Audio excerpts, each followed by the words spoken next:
I do. But he's above Darnell Washington and Dalton Kincaid. You also have Cameron Latou up there, dude. Well, I have a big issue with it because he's not even ready for this. He's not even coming out this year. He went back to Ohio State.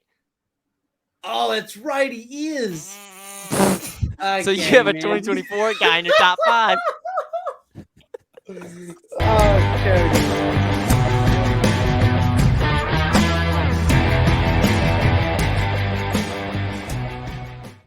Ladies and gentlemen, welcome back to what is attempting to be the #1 sports podcast on YouTube, Apple, Spotify, wherever you get your podcast from. Pack the Bank podcast. I'm Cody. As always, I am joined by my wonderful co-host and friends, Aaron and CK, both in the building. Aaron, what do we got on tap for today? What's up, man? Guys, we're going to try to make this kind of a quick episode, man. It's already about 10:45 at night, so we've worked all day. We're tired. So we're going to try to run through some stuff. I guess we'll jump into NFL news, get around the league, talk about what's going on. Yeah. So, of course, Alvin Kamara, you remember from last year's Pro Bowl, Alvin Kamara and 3 other guys beat the immortal, out of a dude at a nightclub. And He was pretty much for sure. They kind of didn't know if it was him or not. And then apparently, I think yesterday it was brought out that it was him and the 3 guys. I don't know who the other 3 were, but it'll be interesting to see where they go with this, how they hopefully a fat handle suspension. This. Hopefully a fat kick out of the league because he's a Saint, but I don't know. I don't think it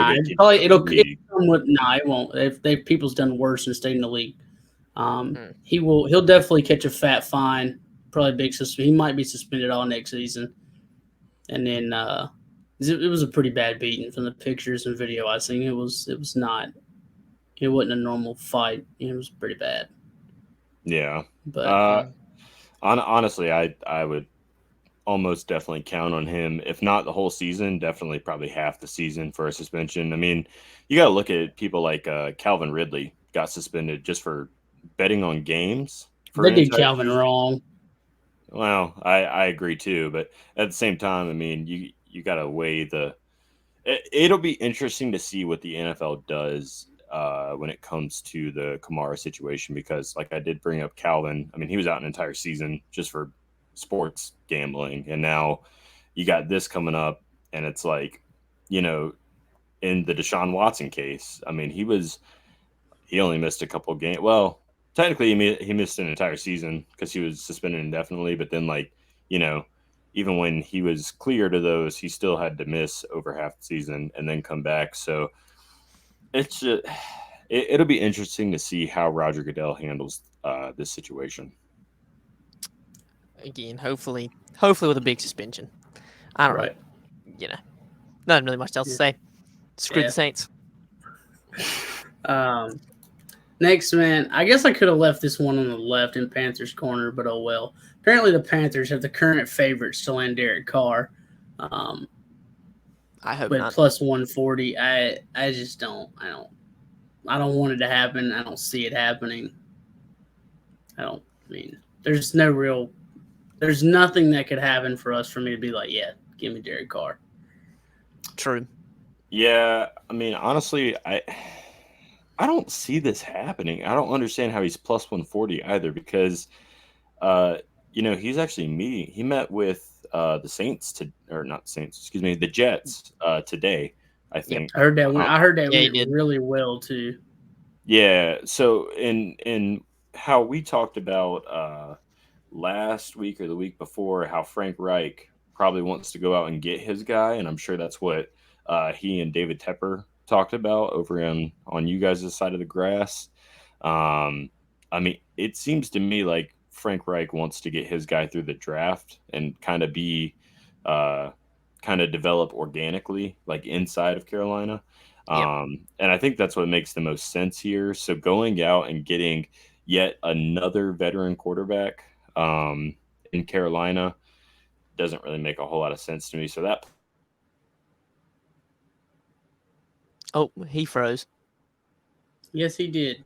All right. Well, for me, doesn't make any sense to bring in this kind of veteran quarterback. Obviously, you could bring in a veteran.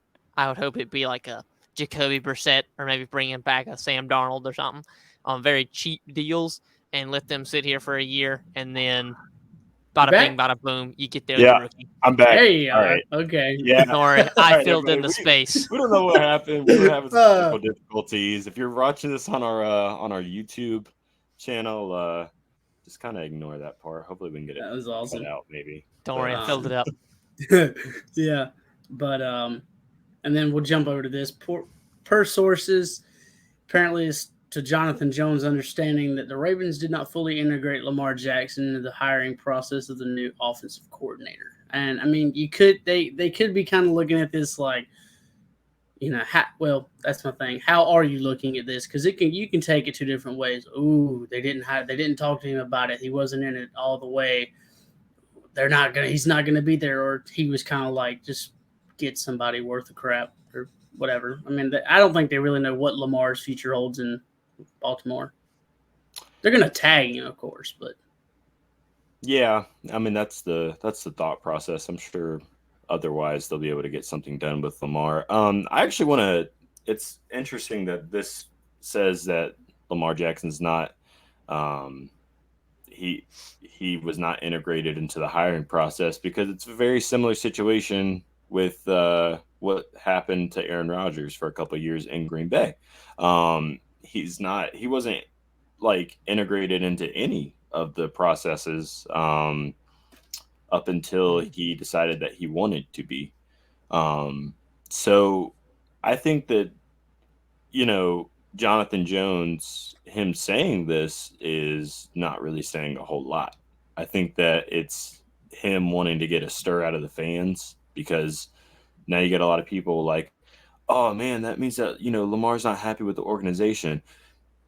He could be, but he's also could just not be the type of quarterback that wants to try and play general manager as well. I mean, it's just really not his place, the same way that it wasn't Rodgers' place in Green Bay for a long time, until he was like, I haven't gotten any help and I would really like some say so. My only backlash to that would be that Aaron Rodgers didn't turn down a major contract from their organization. But that one also wasn't either. $100 million off of what he's worth. Because how much was Lamar's contract? Well, apparently he wants like 200 plus mil, and He then they were wants like 100 mil off. He wants the Deshaun Watson contract is what he wants, and the Josh Allen contract, and the projected Jalen Hurts, and the Patrick Mahomes, Did Josh Allen get another contract? I'm sorry, I missed something. Yeah, he did. Yeah, he got one last offseason. I didn't even know he got that. You want the quarterback, you got to pay up. Yeah, but even if you don't want to fully guarantee. I get it. Dude. I really agree with that to an extent. He's a top 8 QB, 100%, top 10. But it's hard for me with Lamar, because it's like with Kyler Murray. Like, they've got to the playoffs, but other than that, they're really great quarterbacks. But it's like, Josh Allen's winning. He's not getting the full thing yet, but he's winning. Joe Burrow's winning. Jalen Hurts is winning. Patrick Mahomes is winning. Definitely. It's like these guys aren't, and it's not always to just Lamar. Lamar ain't got no help. Their best receivers like Rashad Bateman. Yep. Come on. So, and I'm not blaming just Lamar, but I don't know if he's really worth $285 million. That's a lot of money. Yeah. And it's a lot of asking for somebody who's won. I mean, he has won an MVP, but other than that, what's been your upside in the playoffs? Because he's only won, one playoff game? Maybe? That's like the same thing that's happening. I don't even think he's won one. I don't think he's really won. Well, see, that's what I'm saying. Problem. I mean, it's like he's got the same problem right now that Dak Prescott has. Oh, he has won one. Dak Prescott wants to get paid. Yeah, I think he beat the Steelers. Actually, he beat I think he beat the Titans. It was either the Steelers or the Titans, one of the two. It was one of the two. But either way, back to my point. He has the exact same problem that Dak Prescott has, where they think that they're worth that type of money. And to their credit, if they win a couple more games, meaningful ones, i.e., playoffs, they will be. They're just not there yet. They are not in that market now. Why the Browns paid Deshaun Watson the way that they did, I will never understand. Because that's how he settled them lawsuits.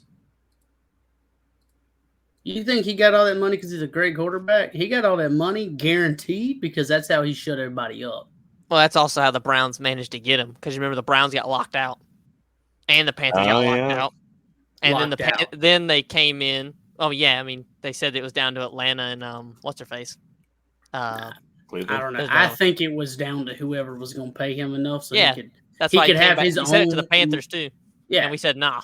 Dude, I wouldn't want to give him that $295 million guaranteed. That's ridiculous, dude. I'm sorry for a guy that hasn't played in 2 years. Yeah, it was ridiculous. What he did, it's pretty. I like Deshaun Watson. Liked Deshaun Watson, but I don't know, man. He got all that money, and everybody kind of went hush hush real quick because he started handing out a couple dollar bills, and everybody was like, "Okay, bye." Yep. So I don't know. I think that was a big reason why he got the money he got. Because, but let's see what else we got, man. Okay, here we go. So the big off season started Monday, pretty much. So here's your next couple weeks going on. It's going to come fast. It's going to be quick, and it's going to April 27th is going to hit us square in the nose here soon, fast. February 21st, we had a franchise tag designation. The February 28th to March 6th is the combine. March 7th, pro days begin. So that'll be from March 7th to whenever. I don't really know when those end. I mean, they sporadically have them. March 13th. March 13th to the 15th is free agency. March 15th, we have the trading period begins. April 3rd, off-season workouts. And then April 27th to the 29th is the NFL draft. Should look to be a pretty fun off-season, honestly. Look for around the probably, I would say the big dates in this are going to be the 21st February, so that's just next week. And then more than likely it's going to be March 13th. Now, barring like all of the draft stuff that goes on, obviously you got the combine and the pro days and then the draft itself. I think your big dates are going to be the 21st February and then the 13th or the 15th of March, because that's when it seems like a lot of people are going to be on the move, including some people here in Green Bay. So we will see what happens. And obviously I'll talk more about that on my side of the fence in Panthers Corner. But the free agency, training, franchise tag, and the draft are the four biggest things. Of course, pro day and stuff. But I think after pro day, after March 7th is I think when you're going to start seeing your trade ups before the draft. Yep. Because in these pro days, what's going to happen, because it happens every year, somebody's going to come out and somebody's going to look great. And who I think is going to just ball out on their pro day? I think it's going to be Will Levis. I think Will's going to come out and Will's going to look very good. He's going to look very sharp. He's got a quick release. He's going to look good. And that's where I think an Indianapolis or even a Houston could fall in love with the Will Levis. It'll be interesting. He's going to put a little extra mayonnaise in his coffee. That's disgusting. A little bit of they're going to do like a segment on that, like the one guard that like dude that would just eat everything. Yes, it was like a full thing of peanut butter, bananas, milk, Gatorade. Eggs. I was like Gatorade. I was like, whew, buddy. Gatorade all together. He mixed rough. It all together in a smoothie and drink it. I was like, nah. Yep, that's terrible. I think I remember seeing that. And he did it because he had to gain weight. I was like, yeah. We'll just eat a bunch of cheeseburgers. I mean, disgusting. I would say probably the biggest days, at least for the Panthers, is probably just going to be obviously March 7th and February 28th. I don't really think anything's going to happen on February 21st for us. I don't see us franchise tagging anybody unless it's Bozeman, in which we're not really going to keep him on a tag. We'll just use it to extend the time that we can extend them. And then, obviously the trade on March 15th, something like that.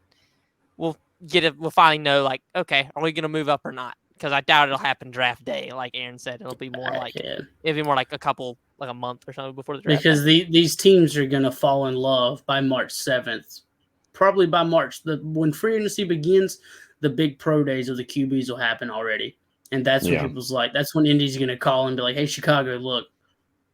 They're probably like two. Or whatever, yeah. So, like Fields, like all of them did like 2 or whatever.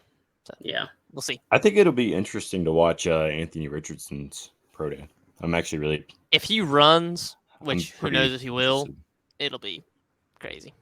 Yeah. It'll be interesting to see if any of them doesn't throw. One of them, who was it, said that CJ Stroud's not running the 40. Understandable. He already said that. Yeah, he's not running a 40. Fine. He's not the fastest either, so I think that would drop him down a little bit. He's probably just like, that's okay. The only person I think... Fall to 9, baby. Drop him right to 9, baby. I don't need that speed, Go ahead and skip your pro day, my guy. Yeah, skip it. Just tell him that you're good. I don't think AR can really skip anything unless he skips the He doesn't have the stats and the longevity of an college career to be like, I'm not doing that. No, you have to. You imagine you're gonna need you need to boost your stock draft. Yeah. You imagine CJ Stroud just skips both the pro days and the combine. It'd be amazing. Hope he does. It'd be great. Yeah. Let's see. We got that. Here we go. This is a great conversation right here. I think everybody is on the grass side of these things after watching the Super Bowl. I know it took them which 2 is on years, grass. It was on grass, but didn't they build it for like 2 years? They built it. Yeah, they built it. It took 2 years to build. Yeah, and apparently it was like the way it's made. It's something with like the moisture. If there's too much moisture, that's what happens.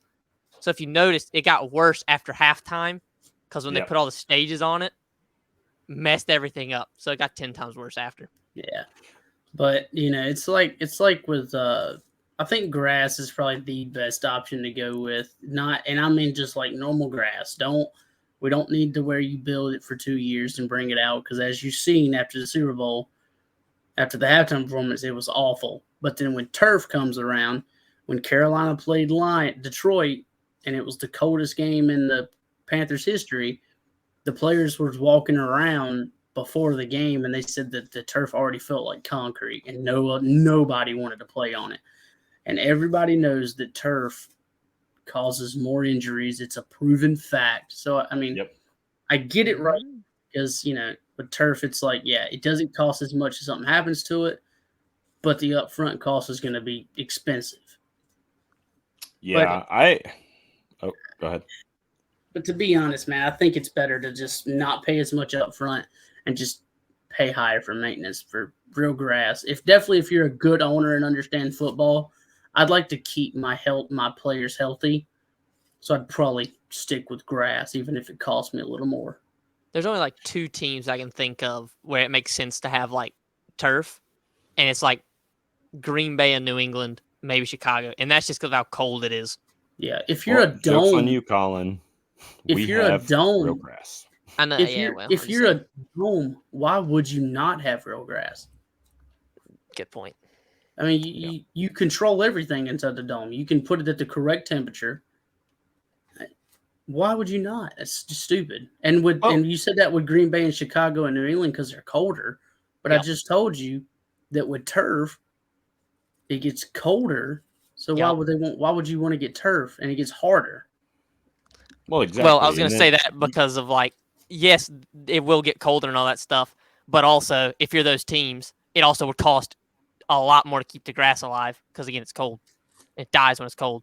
So then you have to keep everything running again. Like if you watch the video that they did for the Packers about how they have to keep that stadium, it costs like 10 times more than every other place because you literally have to do so much extra to make sure the grass is alive and that it doesn't freeze, just like turf. So I get it. They have huge also, boilers underneath the stadium to do it. That is true. But Nice. I don't know. You got to think about it this way, right? Like the NFL is $1 billion corporation. I mean, like multi-billion-dollar corporation. So Mm-hmm.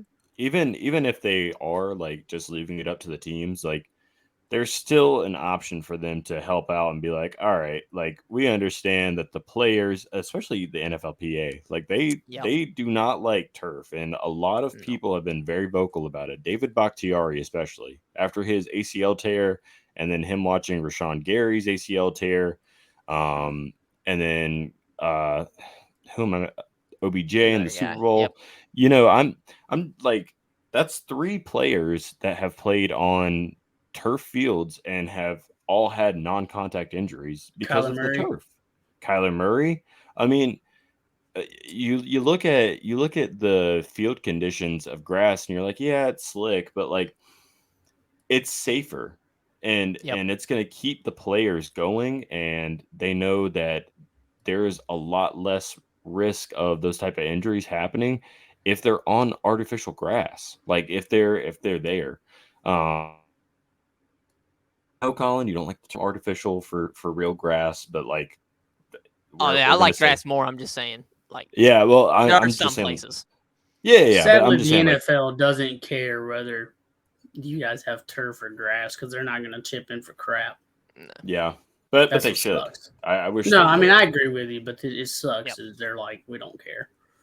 Yeah. But, On to And the another next example topic. of the grass helping, Lane Johnson, whenever he almost like tore, like I don't know if he almost tore his ACL or something, but like literally the grass allowed him to slip back instead of destroying his knee. you have more give on grass. Yeah, I agree. Oh, absolutely. Let's see what else we got, man. On to the next topic. Okay, 2 things here. So Eric Bieniemy has now became the Commanders' offensive coordinator. This is a good hire for Washington, but it's an even better hire for Eric Bieniemy because the whole thing with Eric is like, why has he not had a head coaching job? Why is he not? I think it's one of 2 reasons. One, he's either bombing these interviews. He's going in there and he's like, oh, he sounds terrible, doesn't have a great plan.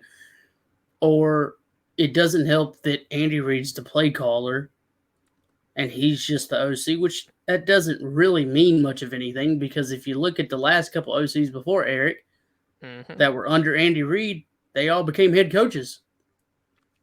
So, but players have also came out and said Eric Bieniemy isn't the greatest of people, that he talks to players down. He talks down to players. He's not like a leader of men. He's just like there, and he's kind of a douche about a lot of stuff. Who was it that came out and said the running back, LaShawn McCoy? LaShawn McCoy calls out everybody. But I was gonna say LaShawn McCoy. He's in a lot of Twitter beef too. So, but this will be good for them because I'd like to see him with Sam Howell and how he works with that offense. And because if he comes out and he makes, I'm not saying Commanders don't need to win a Super Bowl, but if he comes out and looks good, decent, and they make playoff bursts the next year or 2, because right now everybody in Washington is on the hot seat. Ron Rivera, if they don't make playoffs this year, is probably getting fired. So this is a good hire. I like it. If he can not struggle and make them look somewhat decent, I think he'll end up getting a head coaching job somewhere. The only thing I have to say about Washington really is, and I think that this is probably, if you're a Commanders fan and you are watching this, I'm sure that you've probably felt the same way. But the only thing that I really am like struggling to kind of wrap my head around, it's not even this hire. I really don't know a whole lot about the guy, to be honest with you. And props to him for getting out from underneath Andy Reid and hopefully being able to flourish. I don't understand the moving away from Taylor Heineke as far as it goes for Washington, because every time that they've needed Taylor Heineke to be a starter and to get them either out of situations or back into like above 500 in the win-loss column, like Heineke's been able to deliver. So why he's not getting that that starting role over Sam Howell is actually pretty. It just makes me question, man. Like he's good at football, but like, what's his character? Like is it a character issue? Because we don't know. Like we haven't heard anything from the locker room, but we're hearing now that he wants to go somewhere else, and rightfully so. I mean, if you're gonna play to that caliber, every single time that they call your number, then I think you should want to be a starter. But I don't know, man. That's the one thing that just kind of confuses me about Washington. But like I said, coach being me, like, props to you, man. Yeah. If you're a Commander fan, man, comment and let us know what you think about this hire. I'm interested to see what Washington fans think about bringing in Eric. Yep. And then we'll jump to or did you have anything? No. No? Okay. Good for him. We'll jump to the Super Bowl, man. Great game. Cody nailed the prediction. Right on it, man. Just perfect. The I'll say this: the reffing wasn't the greatest, but it wasn't the worst we've seen all year. They kind of let the boys play, and I was happy about that. They let them play to the very end. I'm not against the holding call because trust me, it was a holding call. And when the player himself comes out and says, "Yeah, that I was holding," there you go. But I kind of do wish they would have let them play. It sucks that Super Bowl was one of the best I've watched in years, and I really think that seeing Jalen Hurts have a minute and a half left on the clock, or 45 seconds left on the clock, to drive down a game-winning touchdown would have been interesting spot for that Super Bowl. Mm-hmm. So I'm happy for actually a couple reasons. I'm happy because I was 3 points shy. So I said 38-32. It was 38-35. But I do want to make a note. You, Aaron, actually said 38-35, but had the Eagles winning, which I thought was actually pretty interesting. I was going back and looking at our show from last week. I kind of figured, man, there's no way this was going to be anything less than a 3-point game or more than a 3-point game. Because these two teams were just great, man. And I tell you what, I've got a lot of respect for Jalen Hurts, but man, that dude Patrick Mahomes he's different. Look, and I was telling you guys, that man's ankle sprain come back up because he got up hobbling. And I was like, oh no. Went to halftime, took that needle like a champ, come back out. Nah, man, that dude is something else, dude. Pat Mahomes is crazy, dude. Look, I was telling you guys last week, right? I was telling you guys, never count out Patrick Mahomes. It's the same thing with Tom Brady, right? When he was playing, you never counted out Tom Brady. And there's a reason. These guys have that fight, and I'm not saying that Jalen Hurts doesn't. I think he's probably a top 3 quarterback in the league right now. And I'll say that until whatever. No, I feel you. I was just saying. Yeah, but my thing is, I'm happy that the Chiefs won. I'm happy that my pick happened. Shout out to my boy MVS.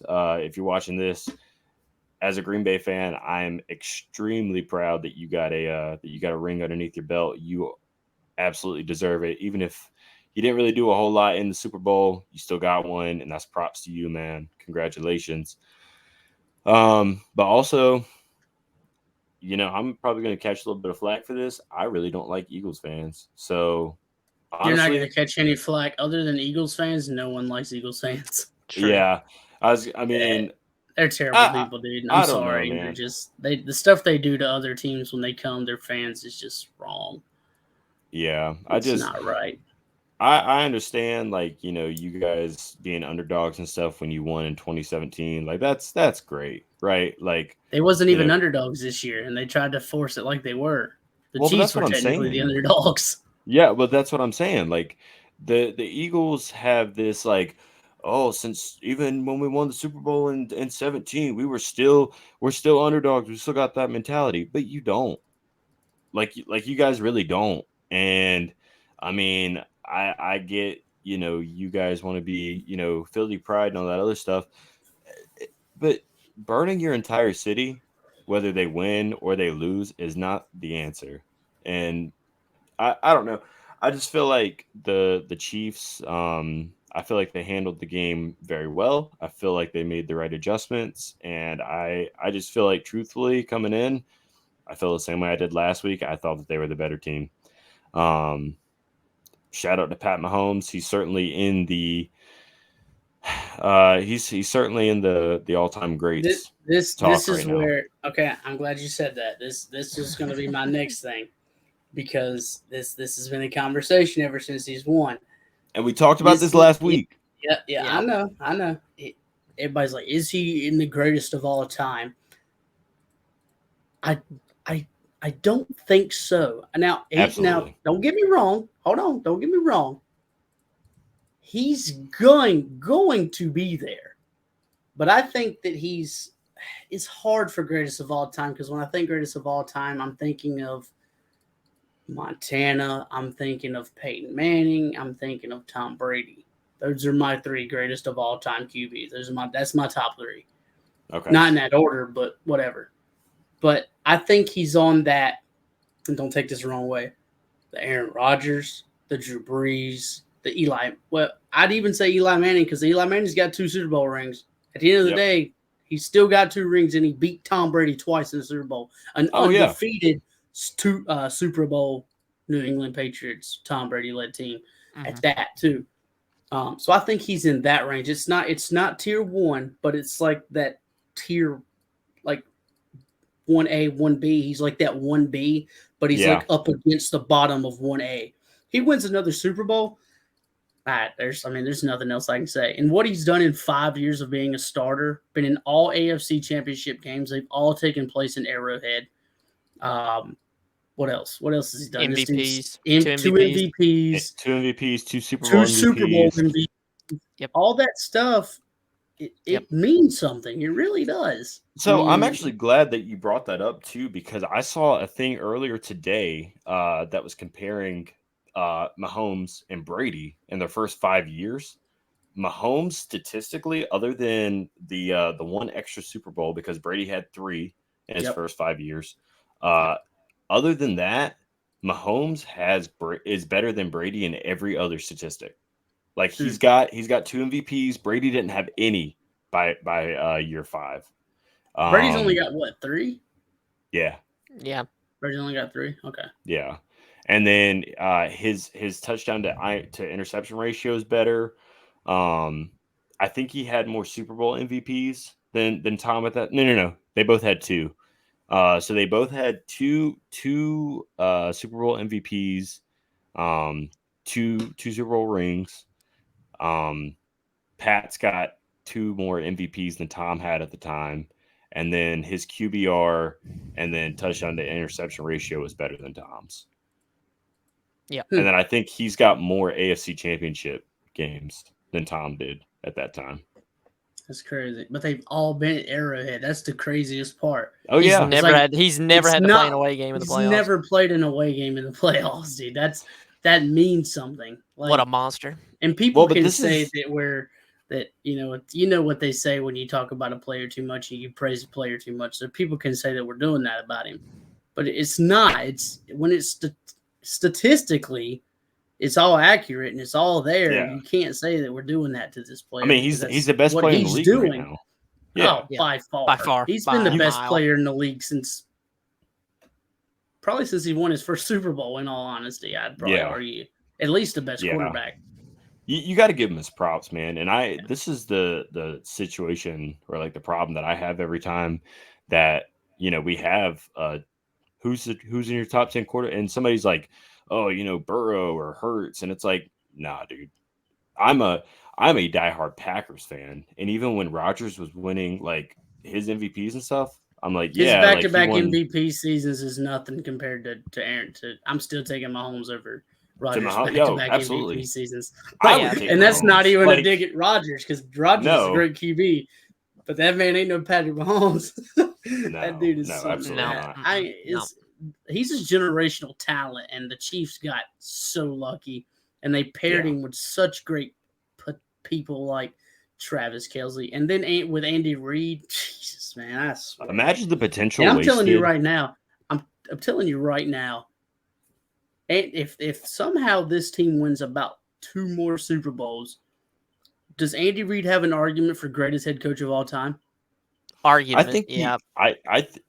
argument, yeah. I think he's already kind of up there as far as like trying to compete with Belichick, just because you look at what he did with the Eagles, you look at how he developed when he was in Green Bay with us, and then you look at now what he's doing with the Chiefs. Like, it's not a coincidence that everywhere that Andy Reid has gone, he's had a winning team. Like, he's built a roster, he's had a team, and then he's finally given after a short stint with the Eagles and kind of fallen short in the Super Bowl, now he's going and giving the keys to Kansas City. And then it's like off the bat, ever since Andy's been there, it's just, championship, AFC championship, Super Bowl. Like, it's not a coincidence anymore. Like, this guy should have been a head coach a long time ago. And I mean, he, like I said, he got the shot in like with the Eagles, but him being on the Chiefs, I think is, I mean, I think it's probably just a match made in heaven. And you look at Patrick Mahomes' deal that he's on right now, his 10-year deal. We're only like 2 years into it, and he's gotten this year will be second. And he's already gotten a Super Bowl out of it. Realistically, what's really crazy to think about is if you look back at what happened. Let's say that the Tampa Bay Super Bowl, he has an offensive line. I think that there's an argument he wins that, so technically he's 3-0. Yep. Mm-hmm. Then if you rewind a little bit more, that playoff game where he had to play New England and lost to them a couple years ago, that was kind of a crap call that they lost on, and he went to another Super Bowl. He technically could have already been to 4. Out of his starting 5 years, he could have been to 4 Super Bowls, and almost be 4-0, arguably, is scary. Could you imagine if Pat Mahomes was 4-0 in the Super Bowl right now? It'd be pretty insane. It would probably 4 Super Bowl MVPs at that. I think that kind of, that puts him at number 2 all time over Montana, in my opinion. Yeah. It put him, because it's like, when it comes to the Belichick and Reid thing, it's like, well, what would it take Reid to pass Belichick? He's got to have 20-year dominance, or does he just have to have more rings? I think he has to have more rings. So then why is that not the argument for Pat Mahomes? I'll be honest with you. I think it's a mixture of both, right? Like, and hear me out. I think you take the dominance in a shorter amount of time, but maybe the same amount, if not just a little bit less. Like, let's say like 5 rings in like 10 years. That's dominance. Because like Bill's rings with Tom were like spaced out just a little bit. Like, it always seemed like the Patriots were in the Super Bowl, but if you look at it, it's like it took a year or two off here and there. Every year or two they were going. I mean, right now, Andy Reid and Patrick Mahomes are in the AFC Championship game, knocking on the door every single year. Well, so is New England though. There wasn't what I'm saying is though, the pattern that they're doing right now is every single year they're knocking on the door, and more often than not, they're in the game. But the thing about that is it's not just that they're knocking on the door and they're in the game. It's always at their stadium. That's right. Every time. They always have home field advantage.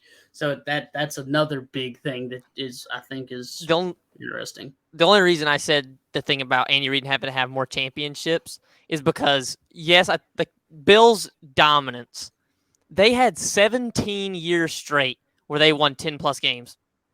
17 straight years where they had 10-plus wins. And obviously, you have the however many Super Bowls they won. 1, 2, 3, 4, 5, 6. What?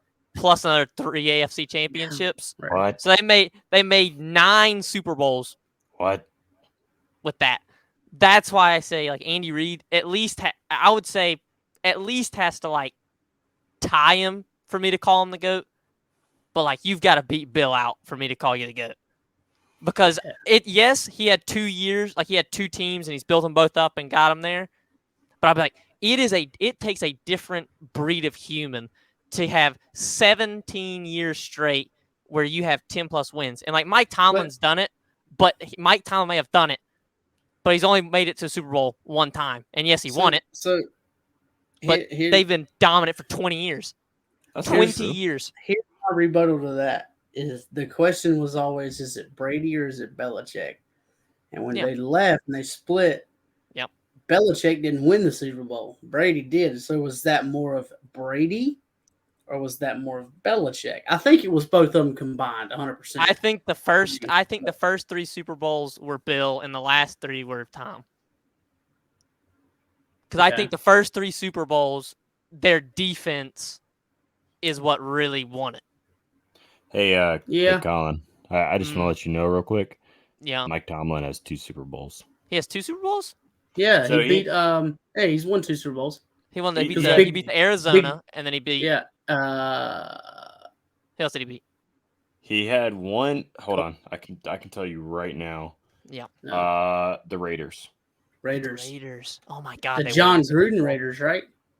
Yeah, so it was the Raiders and the Tampa Bay Buccaneers. He won one as an assistant coach when I think he was with the Raiders, and then he went to and then he went to Pittsburgh. Okay, we thought we were talking about head coaching. Don't do that. Yeah, don't do that. That's why I was like 2 rings. Eric Bieniemy has 2 Super Bowl rings. What's that? And then Bill Belichick has like 8 if you count what he was on the Giants. Well, I mean, Andy Reid technically has 3 now. Yeah. Because he won 1 with the Packers. Okay. 8-3. We're getting there, baby. 8-3 with 20 years of dominance. Oh God. Do we have anything else? So anything else about the Super Bowl? No. Up next on Pack the Bank. Here's okay. So we're gonna rank the 5 head coaching hires. We'll start here, man. What do y'all think? And we'll do A to F, normal school system. What are you giving the Frank Reich hire? Probably. I'll give it a B with potential to increase depending on how his first year goes. Okay. I'll pop it down to an A-, but yeah. Yeah, that's what I was gonna do, was an A-. I think he was the best hire of all the coaching people that we brought in, of all the candidates we brought in for head coaching. But the A- mainly, you know what? I'll make it a solid A because of the staff he's putting together. Yeah. The staff gives me. You know what? I'll talk about that on Panthers Corner, but yeah. I'll go up to a B+ just because of you mentioning that. I'm looking at him strictly as like a head coach right now, but if you're looking at him as like, I guess, the managerial part of being a head coach, yeah, I would say B+ because of the staff he's putting together. I'm still holding out that A tier. Because me personally, I need to see what he's actually going to put together on a football field. So we'll revisit. I think this is a great topic to revisit. Either probably mid-season is this would be a great. We can revisit all the head coaches mid-season. I'm also saying A- again, kind of like you said, to give him a little bit of time, but also I don't think I'll increase it at all until he proves to me he can replace the people he will end up losing. Yeah, because like Avero, if he loses Avero and then he can't replace him, it's like, yeah, cool, you had it 1 year, but you got to replace him. Yeah, so he'll be an A- until he proves he can replace people. Also, guys, let us know in the comments what you think about this. How about these coaching hires? Yeah. Jonathan Gannon, the Eagles former defensive coordinator to the Arizona Cardinals. C-. Okay. C. Yeah, I give it a solid C.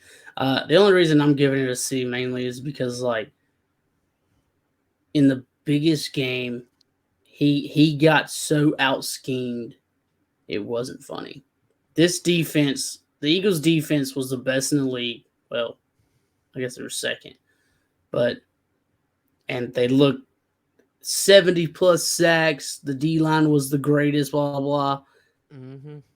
And they didn't do anything in Super Bowl. They didn't even sack. They didn't sack an They injured. gave up. They didn't sack an injured Pat Mahomes against a kind of a piss poor offensive line. No hate towards the Chiefs, but they don't have the greatest of offensive lines. This 70 plus sack defensive line should have at least had a sack. Yeah, they should have at least had a sack. But yeah, your boy did not eat at all. His plate was empty. He really didn't, dude. I was really hoping that he. Reddick's the only one that actually even somewhat. Yeah, I mean, he had some pressures, but everybody else he's the only one that had sat pressure there. But that was a rough watch. But yeah, definitely, yeah. So a solid C all around sounds about right for him. As far as my my C- goes, this is my thing, man. All right, and if you're a Cardinals fan and you're actually excited for this, second time he is froze. He's fine. Yeah, I didn't freeze. He's fine. If you're a Cardinals fan and you're excited for this, I'll cut to the point. I'm not very keen on assistant coaches that are just coming off of being with a top 10 team, automatically getting thrusted into a head coach position, because I think it sets them up for failure. Because they're pretty much what this organization now is doing is they're looking at Jonathan Gannon and they're saying, okay, cool. You got the Eagles all the way to being a powerhouse offense, and you have them in the Super Bowl, and even though you fell short, we think that you have what it takes to now go out and lead an entire team. And I don't know if that's accurate, because we saw what he could do with X's and O's, but do we know what he's like with players?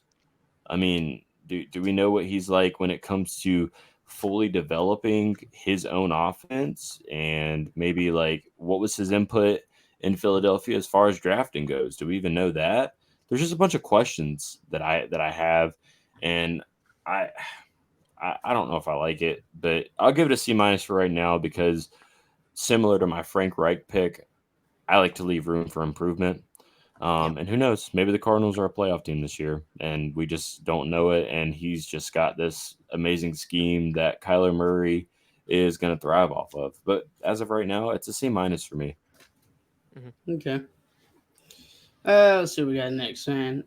Shane Steichen, former offensive coordinator of the Eagles to the Indianapolis Colts. I'll give it a B. I'll give it a B. Yeah. I know that Steichen was pretty high as far as you guys' head coaching candidate went. Until he bombed the interview. Yeah, until he bombed for a little bit. Now, whether that was on purpose or not, I don't know. Obviously, I'm not sure that we will ever know here on Pack the Bank. But I think it's good for them. It's a lot better than Jeff Saturday. I think he gives them an actual, leg up as far as he probably is going to go out, maybe try to get a veteran. Maybe Derek Carr will go there. Who knows? But I think that he will actually be able to look at it from a head coaching perspective, or somebody that's actually solidified themselves in a coaching role, and be able to make some decisions. So. Yeah, if he can get his own QB, we've seen him develop QBs. So if he can get his own QB, I think he'll be all right. And he already said he's calling plays, by the way. So. Yeah. That'd be good. That'd be good for them then.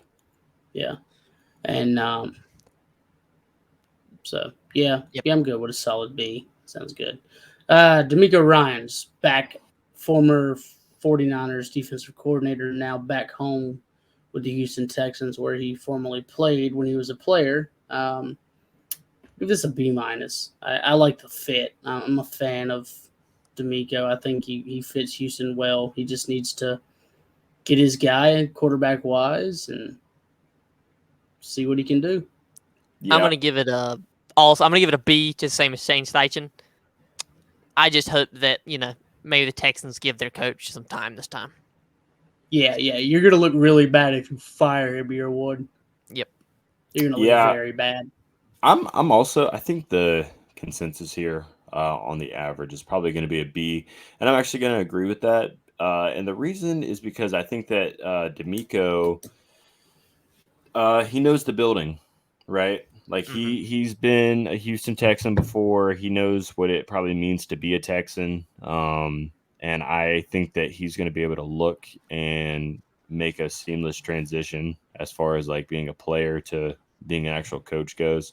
I think that he'll probably make a big difference, and it's not going to be like we were just talking about with, you know, Jeff Saturday being a coach, where D'Amico's actually gotten coaching experience. So now not only is he going to be able to be kind of a player coach, but he's going to be able to be a player's coach. So he's going to be able to know what the guys want and what they don't want, what they like, what they don't. He's also going to know what to look for in the draft. So I think that this actually gives him a big leg up as far as coaches go. So I'm pretty excited to see what they've got down in Houston now. Yeah. Yeah. Do you have anything else on that? Nick. Next coach. Nope. Okay. Next Sean, coach. I went to the next coach. Sean Payton to the Denver Broncos, former New Orleans Saints head coach. All right. Well, I don't want to say the same letter that I gave the last one. I don't know. B. I'm gonna give it a B. I'm gonna give it a B, and the only reason I'm giving it a B is because you had to trade away a first-round pick. Broncos country. Let's die. I give it a meh. I give it a C. I give it a C, honestly. I don't hate the pick, but what I don't like that they gave away a first. I agree there. Because if anything that Denver needs, they definitely need first round picks. They need picks altogether. It's my thing is you've got to fix everything. The first thing you got to do is you got to get Russell Wilson's head out of his butt and be like, stop. You're not being a team player. And because he's not, and that's why he's got to fix the culture in Denver, because you can't have defensive linemen coming off and screaming at your quarterback because he's playing like crap. That's not a good look. So if he can fix Russell Wilson and have a 8-9 win season this year, hey, good, great for Denver. I don't hate the hire, but yeah. I could care less for Sean Payton or the Broncos, but that's just a Panther fan. So, I mean, of course, I'm not going to like either one of those. But yeah, if you're a Broncos fan, let us know, because honestly, I mean, it might come off kind of as hate, especially from me. But I don't know, man. I'm not excited about this pick. Best of luck to the Broncos. I know that last year with Nathaniel Hackett was a disaster. Hoping he kind of comes back and becomes our offensive coordinator. So maybe Matt LaFleur will who do a little something, huh? Who? Nathaniel Hackett. He's with the Jets. Yeah, I already moved on. To the Jets. He actually? I didn't. He's okay. It was like the week after, like a couple. Yeah, he's the OC for the Jets. You know what? All right, so I forgot that. So never mind. Coach LaFleur, if you're listening to this, keep doing your thing, homie. Anyways, yeah, Sean Payton, not really worried about it. He's with the Broncos now. I guess we'll see if they to have risks of sounding like a complete chump if they ride or not. Anyways, let's get to the next topic, man. All right, man. Let's jump over to. Also, to add real quick, he's probably the only guy that can fix Russell Wilson. So that's another reason I gave it B. That is true. If anybody can fix Russell Wilson, it could be Sean Payton. It's Panthers Corner isn't really going to be long tonight. We don't really have much for us to talk about. The only thing Panthers Corner is going to be about tonight is this. This is the very nice and very pretty Frank Reich staff that has been putting together. As you see, I'm not Some reading great off names. the list. These are just, I'm telling you this right now, there's a lot of Super Bowl winning coaches on this team right now. There is a lot of time that has been put in the NFL over the years with these coaches. We've we put a really good staff together. This is the David Tepper revenge tour from the very bad. Let me hire everybody that really had no idea what they were doing in the NFL to flipping the script, turning the page, and to hire everybody that's been in the league for 14 plus years. Because like most of these guys, whether they were players and then coaches or just straight coaches, have technically all been in the league all at least over 7 years. Yeah. So, and bringing back Campen and Chris Tabor is a huge bring back for Carolina, two of the most improved positions in the team last year. So, yeah, I only have two things to add to that. Kind of like what Aaron said, it's a really good staff. It has a lot of experience. Like he said, you have a guy like Dom Capers, and then you obviously brought in Ajero Vero. While he's not inexperienced compared to Dom Capers, he is young. And then on the offensive side of the ball, you obviously have Frank Reich, and then you have Jim Caldwell to mentor Thomas Brown, another young guy. So, you not only have all the experience where they might not be around long, but they can teach the younger guys. And then you also have a guy like maybe Josh McCown, where he may, let's say, in 2 years, Thomas Brown leaves. Josh McCown's been sitting there for a couple years. Boom, right into OC. Same thing with, I think Jonathan Cooley's another guy that they brought up that may be like a DC in development kind of thing. And also, if you needed any more proof that we were going to go to 3-4, just look at outside linebacker. You wouldn't have that if you're not going to be moving more so to a 3-4 than a 4-3. Yep.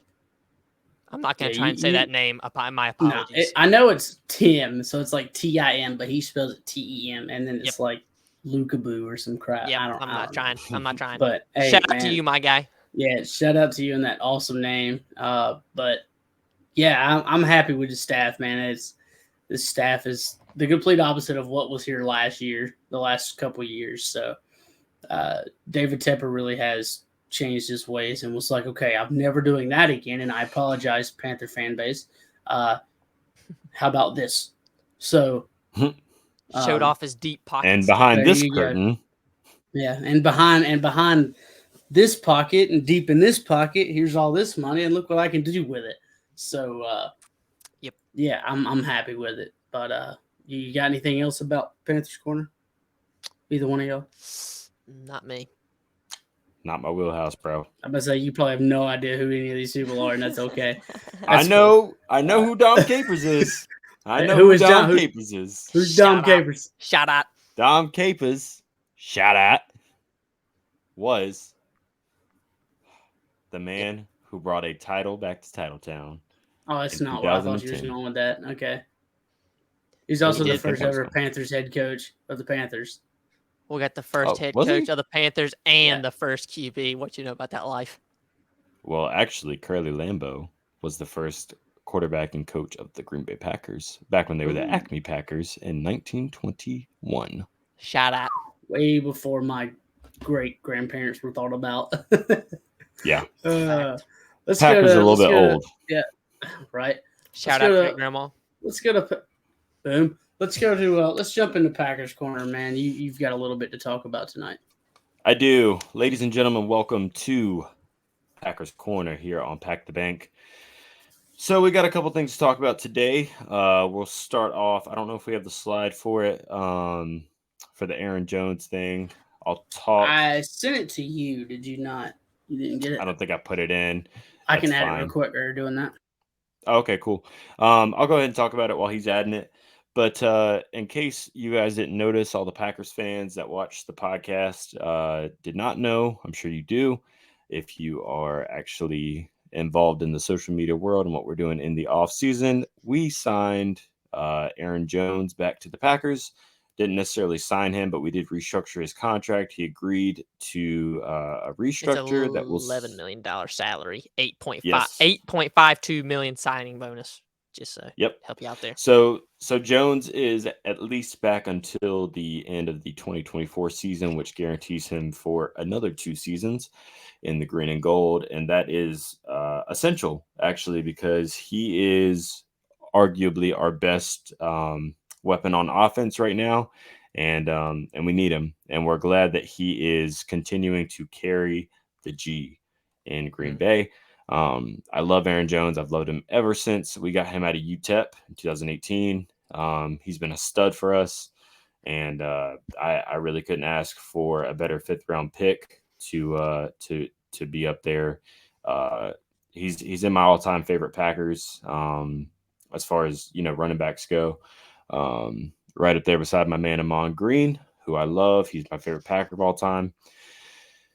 Other news as far as the Green Bay Packers are concerned. We and our stone TPs. Yes, Aaron Rodgers is officially in his 4 days of darkness retreat. While this is going on, there has been breaking news that allegedly a Packer insider was talking to Brian Gutekunst, the general manager for Green Bay, and they are all but ready to let Rodgers go. It seems like they have a strong distaste for Rodgers, and they're very much ready to see what Jordan Love has to offer. So with that being said, Aaron Rodgers is on the trading block. It's not official yet, obviously, but it's a very promising thing to me, and I've been talking about it for a long time on the show. Obviously, you guys know if you've been watching us for any amount of weeks that I'm a very big Jordan Love fan. I'm very high on the young man, and I think he's going to do great. We just got to see what Aaron Rodgers is feeling when he gets out of his hole of darkness and finds out that Aaron Jones is back with the Packers. Here's that, by the way. Yes, thank you. So, yeah, this is pretty much everything that Colin and I were just talking about.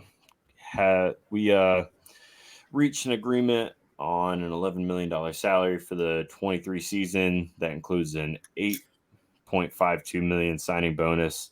Like I said, very happy to have Aaron Jones back. We do love him in the green and gold, and he looks just so right, as you can see on your screen. Other than that, man, not really a whole lot going on in Panthers Corner. Wanted to keep it kind of short and sweet. Not a whole lot of big stuff happening.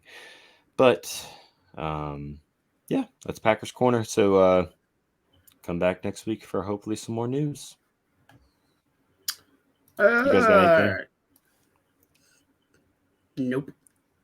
Not your wheelhouse? Yeah, I don't really know much about it. I mean, other than him hanging out in the TP and the Aaron Jones news today, I don't really know nothing else about what's really going on with Green Bay. Oh, I will say one thing, though. That guy's pretty good at football. Now, next week, though, we've talked about it with CK. And what we're going to do is we're going to get on, what's it called? Over the Cap? Over the Cap. It's called overthecap.com. Yep. And we're going to play around as the Carolina Panthers and as the Green Bay Packers. And we are going to play around and see how we can help these teams if we were the GM by cutting players, trading players, signing players, restructuring players.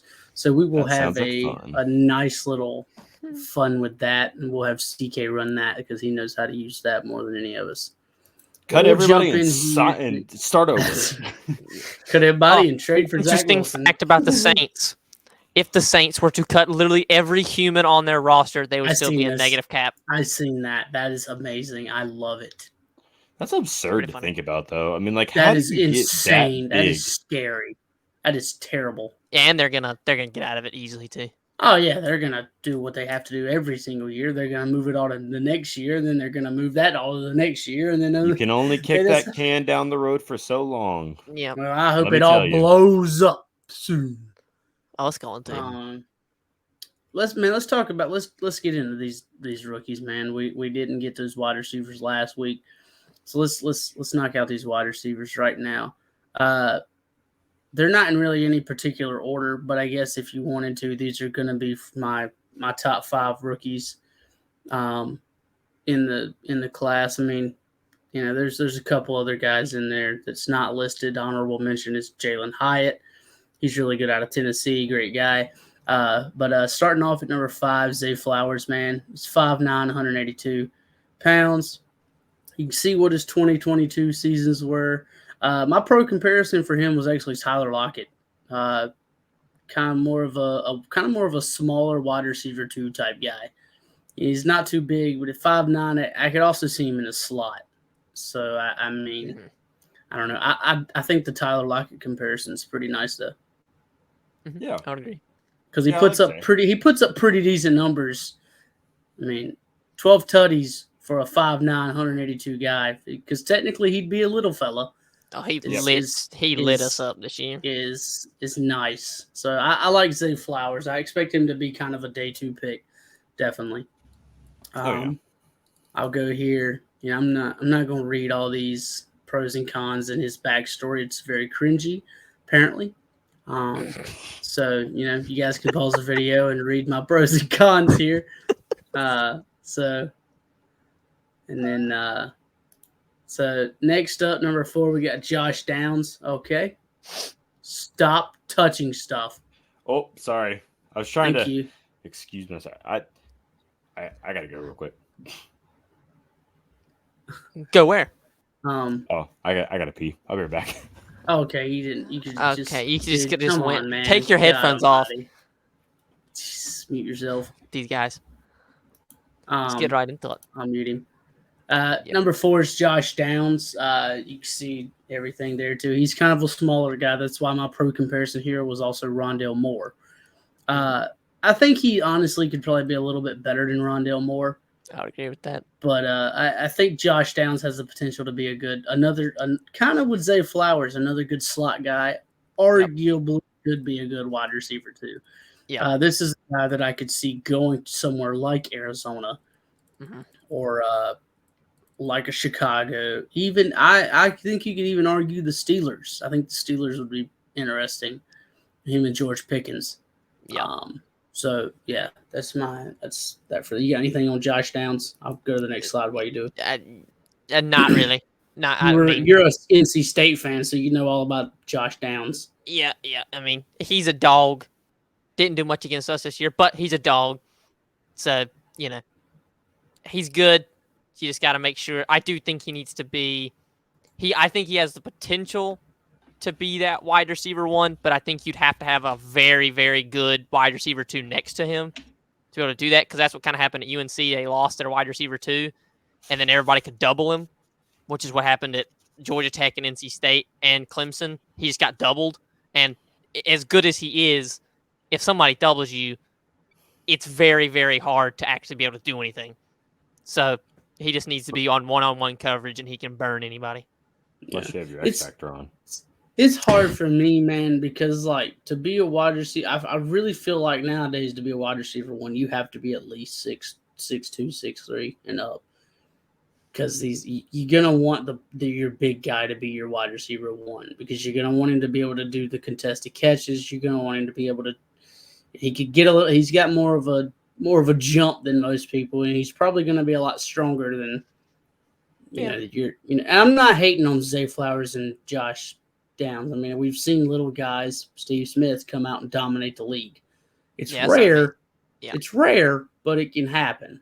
And most of the time, they have a bigger guy somewhere over us. And that's why I said the wide receiver 2. Yeah. If you have a really good wide receiver 2 that's big, Josh Downs could be that guy. Absolutely. At wide receiver 1. Why is his name escaping me? Who was the receiver out of Philadelphia?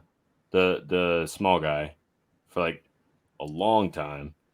was He's in Philadelphia. yeah, Talking Deshaun about, Jackson. yeah, Deshaun Jackson. Deshaun Jackson. Yeah.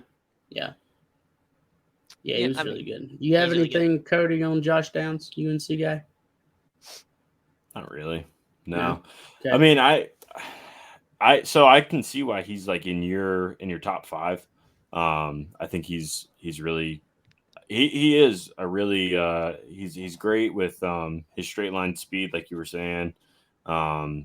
You know, he has great hands. I think he makes really good hand catches. I was watching actually film of him today. He doesn't make a whole lot of body catches. He does like to use his hands a lot, and I think he's very physical. When it comes to his catching, I think he also does a really good job of when he gets up to the the secondary, the second level, so to speak. He's actually really good at making those cutback lanes and going away from corners and safeties. So I think that he's got very good ball vision as far as that goes. Very impressive. Yeah. His footwork is pretty nice too. He's got good footwork. Yeah. Next man is JSN. The only reason JSN isn't in my top 2 is because he didn't play this year because of his injuries. I think his injuries kind of hurt him this year. I think he should have played. Him playing would have been great for him. I put NA for his season stats, but he had like a couple catches for barely over 100 yards. So it would have looked like crap. So I just NA. He's 6'1", so he's a little on the taller side and 200 pounds. To be honest with you, he doesn't look like he's 6'1". He looks like he's like 5'11", dude. He looks little, but apparently he's not. He's big. So that's why my comparison here is CeeDee Lamb, man. I think he fits that because CeeDee Lamb's not huge, but he's not little. He's that 6'1", maybe 6'2" height. And a lot of their pros and cons were kind of the same, man. But, even if you go back to the 2021 season when he had Olave and Garrett Wilson, who's now 2 of the best receivers in the NFL, at least rookie-wise, he was arguably the best receiver on that team when it was all 3 of them. He had 1,600 yards and 9 touchdowns. And that's impressive when you're playing with those 2 people. Yeah, you're playing with 2 first-round picks plus yourself, and you got that, and he got 95 catches. So he was the main target. But, like I said, his main con, as you can see, is that the injury really hurts. Because it was a hamstring injury, normally a couple weeks. He was out all year. Yeah. Pretty rough. That hurt him. But JSN's going to be – I think JSN will be really nice. I think that's I think he'll be a day 2 pick. I don't think he'll go first round. But I think that's somewhere you need to watch for like a Chicago because of the Ohio State Justin Fields connection. Mm-hmm. If not, whoever takes CJ Stroud. Yep. Yeah. I like that. I like that he's on here a lot. I actually have him on mine as well. I don't remember where I put him. But I like your comparison to CeeDee Lamb because while I was watching the film on him to kind of, put my receivers where I thought that they would be. A big thing that I really saw that I like that CeeDee Lamb actually does do, and I see that you've got it here in the pros. This is a physical kid. He will go up and make those contested catches, and he will go and attack the ball and make sure that even if it is a 50-50 ball, 100% of the time he's going to come down with the ball. And I really like that. I think that he has a great, he's got a great vertical as far as that goes. He's got a really good, I've noticed that he's got a really good like eye for the ball. Like no matter where, if it's right outside, right inside, like he always seems to have at least a hand on the ball wherever it is. And I think, you pair that with, like I talked about, the vertical that he has, and then also not even just that, but just the way that sometimes, even if it's just like a little dump pass or like a swing pass, almost like wherever he's playing, like in the slot. I mean, this kid is just like seeing the field, and he's using that vertical quickness that he has to just get upfield. And even if there is a tackle being attempted, like, to be made, arm tackling is not just going to bring him down. Like, you really have to go for his legs because he's fast, he's quick, and he's shifty, and that's what's going to get him out. So yeah, I like him a lot. Oh yeah, I like Jason. He's not bad. I really wish he would have been able to play this year. Absolutely.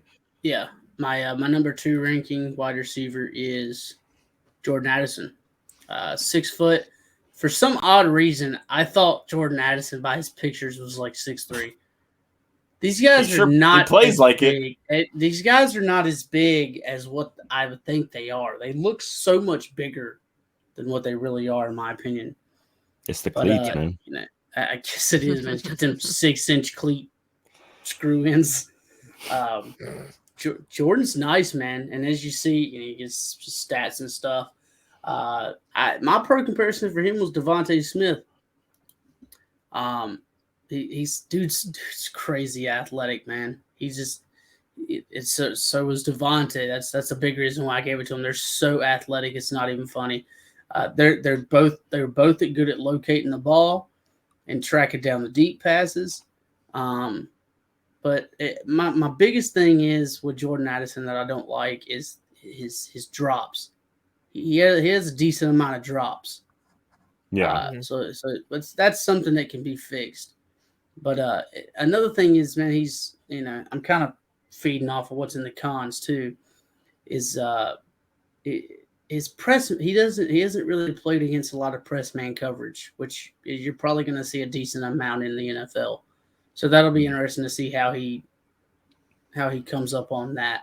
Yep. But yeah, he's everything he's got's nice, man. He's going to be good. Yeah. In the words of Steve Smith, to learn about press man coverage, you got to get smacked in the face during training camp to really figure out.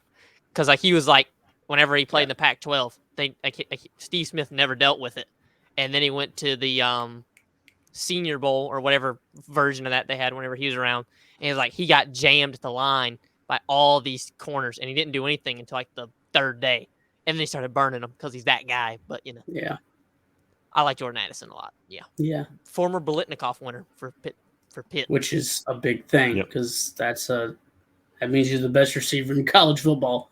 So. Yep. Yeah, I mean, if you've been watching, I know you're a show, big Jordan Addison fan. Yes, if you've been watching our show for any amount of time, I'm very, very high on Jordan Addison, and it's actually why he's my number 1. Other than the fact that I just saw like highlights today, and I'll be completely honest with you guys, for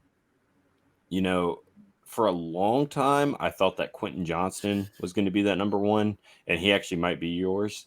But the one thing that I see, aside from the drops, like you were saying, the one thing that I see that makes Jordan different from Quentin is Jordan is not only that physical receiver like Jackson, like JSN is, but he also is just like Devontae, but not Devontae Smith. He's a faster Devontae Adams.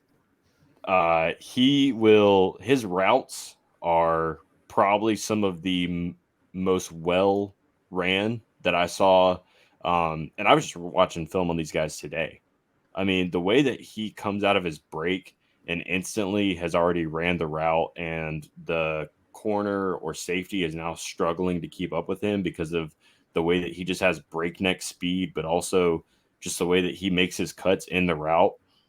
You can't teach that, really. I mean, that's just natural ability. And then even when it is a 50-50 ball, he's going to go up and get that ball. I mean, he's got great hands. He's physical. His route running is great. And yeah, he probably is going to need some press to kind of unlock that next potential of him being a true like vertical deep threat in the NFL. But I mean, this kid is going to be so good, and wherever he goes, he is going to make that receiving room a lot better. And I'm very excited. I hope he falls at 15 to us, because if he does, watch out. All right. On to, I'm assuming, Quentin Johnston. God, Who? Wow. God, that was bad.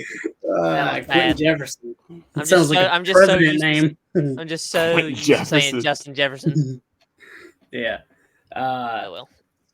Yeah. I mean, he's my number one by a pretty decent margin. I mean, he's not like the greatest, but he's really good, and he's the best in this year's wide receiver class, in my opinion. His pro comparison to me is T. Higgins. He's like, well, I guess he's a bigger T. Higgins. I guess I can't really say Yeah, bigger because T. Higgins is 6'4" also. So, Yep. Which is weird because T. Higgins doesn't look 6'4". I thought he was maybe 6 foot. That's what I'm saying, man. These receivers are just killing me, man. It's the cleats, man. This dude Quentin Johnson, man, this dude's a dog. It's insane. I mean, 6 foot 212. He's got the wide receiver 1 build, like I was talking about earlier.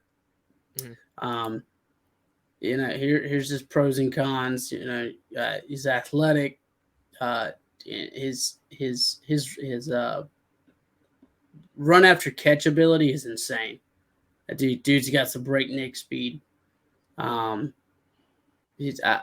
think he just needs to develop more in like sitting down against zone coverage and not, freaking out about it. But did I put that on there twice? Nice. Let's go. Oh God, late night editing, man, it kills it's you. all right. And if you really watch his film, his route tree at TCU wasn't very large. It wasn't advanced at all. No, it wasn't. It was not. It was. I mean, so hopefully that will expand. It will. Not hopefully it will expand in the NFL. But it'll be interesting to see how he develops where he goes also, because that'll be good. But I think he'll definitely be a wide receiver 1 somewhere for a team like a Arizona, like a Chicago. These are all wide receiver needy teams. Like Baltimore could be the Packers, but you want Jordan Addison. I'm giving you Jordan Addison. I want both of them. Oh, Jesus Make Christ. it happen. You imagine an offense, Jordan Love, then you got Christian Watson, Romeo Doubs, and either Jordan Addison or Quentin Johnston, or both. Give me the Lombardi, bro. I'm gonna go with. And then Aaron Jones, AJ Dillon in the backfield. Give me the Lombardi. As long as your quarterback is good, that's all that matters. He's great. It'd be pretty rough to be bad with those. It would be bad. It would. He's a 10. If you weren't good with those weapons, he's actually a 9. Ooh. Wait, what? No, he's a 10. I know he's a 10. It's a joke. Hilarious. He's not a dominant blocker either. That doesn't help. He's not a great blocker. But I'm gonna stick with Steve Smith, my wide receiver 1, Zay Flowers. I follow Steve Smith anytime he talks about a receiver, and I don't know if he's that high on Quentin Johnson. I watched it, I forgot it already. So he did say Cooper Kupp was going to be the best wide receiver in that class, and he wasn't. So I'm gonna say Zay Flowers, wide receiver 1, wherever he had Quentin Johnston. Good job, Colin. Think for yourself. Good job. Yep, Steve Smith, my goat. While we're here, man, we were talking about the wide receivers. Cody, we'll pop yours in real quick, so you can talk about yours. Pog. Yeah, so obviously I mentioned it earlier. Jordan Addison is definitely number 1 for me. I fell in love, and Aaron can actually tell you, because I think we actually talked about episode 1 of the podcast. I fell in love with Jordan Addison like very, very early. Probably around like last year when I even heard his name. I was like, oh, that sounds cool. So I checked him out. I've probably had I've probably done the most looking into Jordan Addison, and what I have seen was absolutely not disappointing. His days at Pitt and his days at USC were both just as good. This kid's got everything that you want in a wide receiver. I mean, the drops, like Aaron said earlier, is something that obviously can be fixed, and I'm more than certain that they will. This kid's going to be good. I mean, I hope that we draft him. I'm going to be really disappointed if he goes to a rival. But I can't say enough about him. He's great. Quentin Johnston is actually in the same boat for me. I saw his highlights today, and a big thing that I really liked about Quentin Johnston, and I think it's because we actually started to run some of it last year with Christian Watson, but I see a lot of similarities between the two. Is him on a jet sweep is basically unstoppable. I mean, the way that he's able to get space so quickly, with his like sideline to sideline speed, and then just cut up field and still be shifty is is incredible to me. I think that on top of that, with the way that he's able to get separation off the line in his break, and then the his hand catching ability, his contested catching ability. I mean, he's got the size. He's obviously got the strength for it. Quentin Johnston is also a. I mean, he's going to be a great receiver. My next one is Zay Flowers from Boston College. I put Zay at 3 because honestly, I feel like I couldn't put him at 2 just because I knew who my top 2 guys were, and they're already interchangeable at number 1. To be completely honest with you, you could put either in those slots, and I think that it would work. Zay has. I looked into his stuff today. Um, and he's got all the measurable too, man. But the only thing that I don't like about him is I don't think he's as good of a route runner as Jordan Addison is, and I don't think that he's got necessarily the speed of Quentin Johnston. So he's like somewhere in the middle. But I do think that fundamentally he runs a complete route tree, and I like that because I think it makes him more prepared in the NFL. JSN, I think he's going to be great. I actually saw his junior year highlights junior. from last year, and he's great. He's got speed. He's got agility and strength, and he makes very good hand catches and stuff like that as well. I also think he's very physical. The only thing that put him at 4 for me is that he was injured this year, and we didn't really get any type of sample size for what he could look like as an NFL talent. We just kind of got what he could look like as a college talent, and it's pretty damn good. So, number 5 is Mr. Jalen Hyatt, and I actually got to see him when he played against Alabama.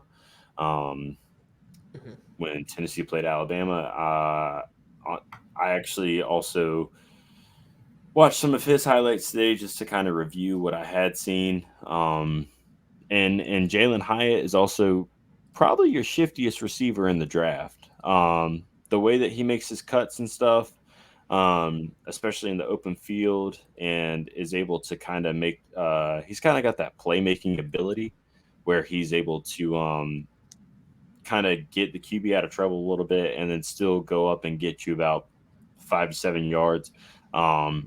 So I'm a big fan of Mr. Jalen Hyatt. I know here you could probably put Josh Downs if you're a Carolina fan, or if you've just seen more out of him at Carolina. I know there's a couple other guys, maybe Keyshawn Boutte you could probably put there if you really wanted to. It's interchangeable. I just went with Jalen Hyatt because I feel like he's got the most upside. But I would still look for him to be probably an early day 2, day 3 draft selection. So that's my top 5. Yeah. I your top 5 is pretty much the same as mine. I just had Josh Downs. You had Jalen Hyatt, but I said earlier, Jalen Hyatt and Josh Downs are kind of 1A, 1B for me when it comes to the 4 and 5 slot, or whichever one you want to put him in. I'd also say honorable mention, A.T. Perry out of Wake Forest. Oh yeah, dude, A.T. Perry's gonna, dude's gonna, he's gonna be good. Yeah, he's a dog. Really good. And he has that size like you were talking about to be the wide receiver 1. Yeah. Man, let's jump into tight ends real quick. We're trying to knock tight ends out here. We're already at about an hour and a half, so we'll try to get out of here really quick with this one. Sam Laporta from Iowa, 6'4", about 250. His pro comparison to me was Tyler Higbee. Don't expect any of these tight ends to have crazy stats Yeah, It's one rare touchdown. that tight end. Yeah, Iowa's there's- offense was like the worst in the entire yeah, country. they wasn't the greatest of offenses. rough. This guy is gonna be like a 3rd to 4th round pick probably, but the tight end class really isn't as deep as there's like 3 top tight ends, and that's really about it. Everybody else is just kind of there. So you see, Interesting opinion. he's got. Well, there's not just 3. Zach Kuntz is pretty good, but Yes, my guy. yeah, that's that 6th, 7th round dime piece you find, diamond in the rough. Just wait till he ends up going to 3rd round because he runs like a 4.4. Right, dude's gonna test, and you're gonna be like, okay, I'm taking him in a second. Jelani Woods 2.0. Ooh. Not Jelani Woods. Oh, God. For his height, he's athletic. He's got great catch and frequently takes advantages of against linebackers. That's a good thing when it comes to tight ends. Is how are you in your second level? You know, because I don't expect you to outrun corners and safeties. I expect you to be able to chip block DNs and help out when you need to. But what is it like when you're one-on-one with an outside linebacker? And Laporta's pretty good against linebackers, which is good. It's just he's not a good run blocker. Not the best, but that can be fixed. Yep. And he wasn't used a lot, so he has limited usage. So he doesn't have much on tape, which hurts him a lot. But I think he'll be pretty good. That's why I have him as what did I say, Tyler? Yeah, Tyler JB. Yeah. So I think that's a good little He's also comparison. my 5th tight end. Sam is? Yep. Mm-hmm. Yeah. Nice. Well, I don't have anything else. I mean, it's like the dude, as he said, there's nothing to talk about him because he didn't see him that much. Yeah. What are you supposed to say? Also, 1 touchdown. Look at it. If you're gonna hate on the touchdowns, dude, you're gonna have to go ahead and just mute yourself because all these guys, most of these guys, 2 his whole career. Touchdowns. He has 2 his entire career. But he's also from Oregon State. So How is he in your top 5 and he's got 2 in his entire college career? Doesn't make any sense. I would tell you right now, he's the fastest tight end. He clocked a 20.5 mile per hour run. That's insane for a tight end. All that speed and he can't score, huh? This is Oregon State, man. Oregon State. And he had a knee injury right here. He's coming back from a knee injury that limited him to 2 games this year. He had 2 games played, and he had 169 yards, 1 touchdown. With a touchdown and 169 yards on 2 games, and the rest of the season he was out with a knee injury. So then why isn't his pro comparison Jimmy Graham? Why are you, dude? Okay. What's happening here?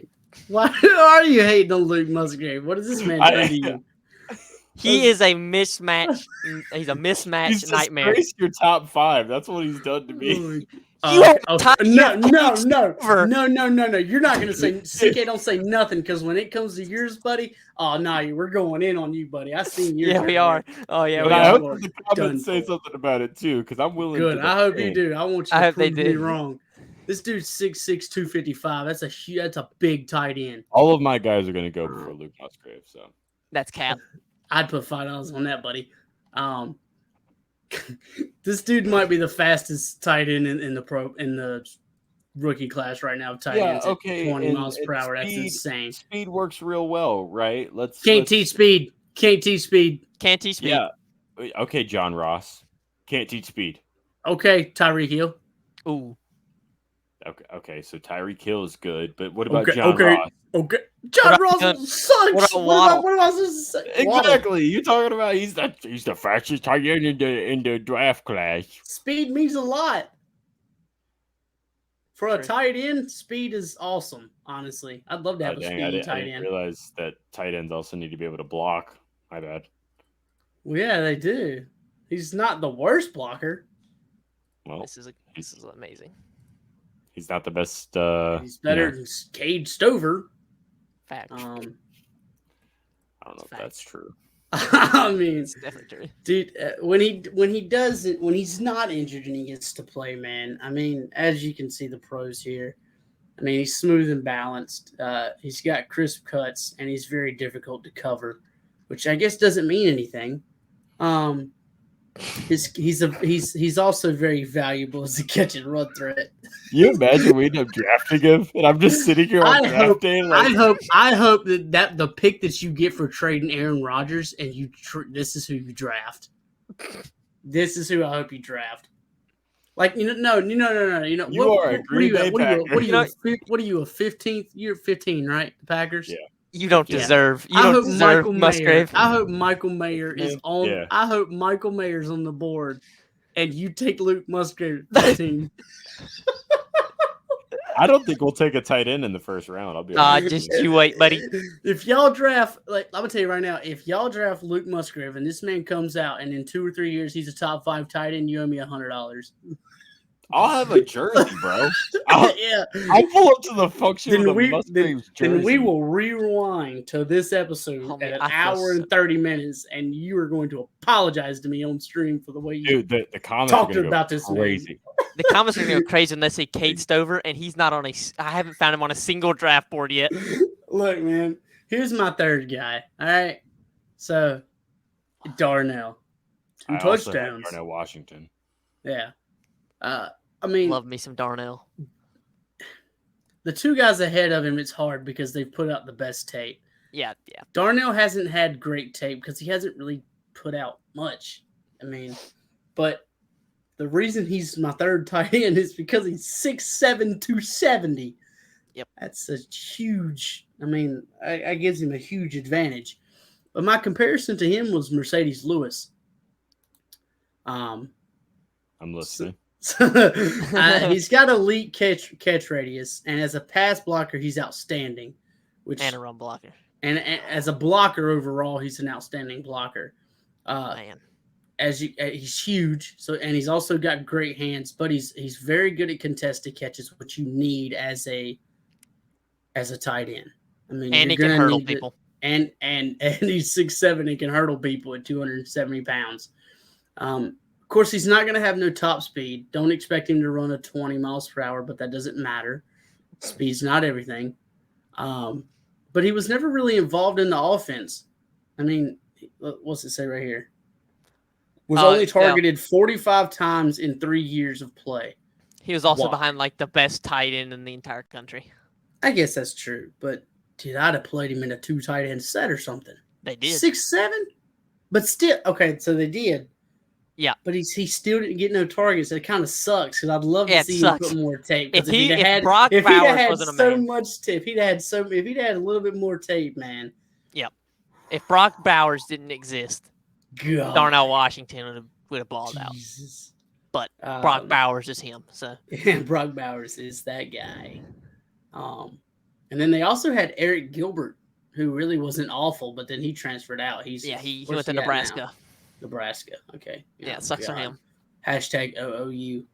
God, don't ever say that here, Ian. Don't. That is forbidden at the Pack of the Back to Back podcast. Forbidden. Oh, forbidden. God. Forever gone. Can't believe you would just say something atrocious like that. Oh, God. Bro, you should be ashamed of yourself, young man. Here's the next man. No. What? No. I'm looking at something else. No. Okay. No. My next guy is Dalton Kincaid, man. Guy to Utah. Wow. Best tight end in the whole draft. Dude's Drafted nice. Number 1 overall. Dude's nice. 6'4", 240. Little right 10 yards under 900 yards and 8 tutties. That's nice. He's more of the slimmer receiving tight end than a blocking tight end. My comparison for him though was Zach Ertz. Without the injuries, hopefully. True. These are smaller, so they're quicker and easier to read. He's not the best. He's not the best blocker. His routes could use better speed, and if he gets jammed at the line, it slows him down and it kind of kills him, which sucks.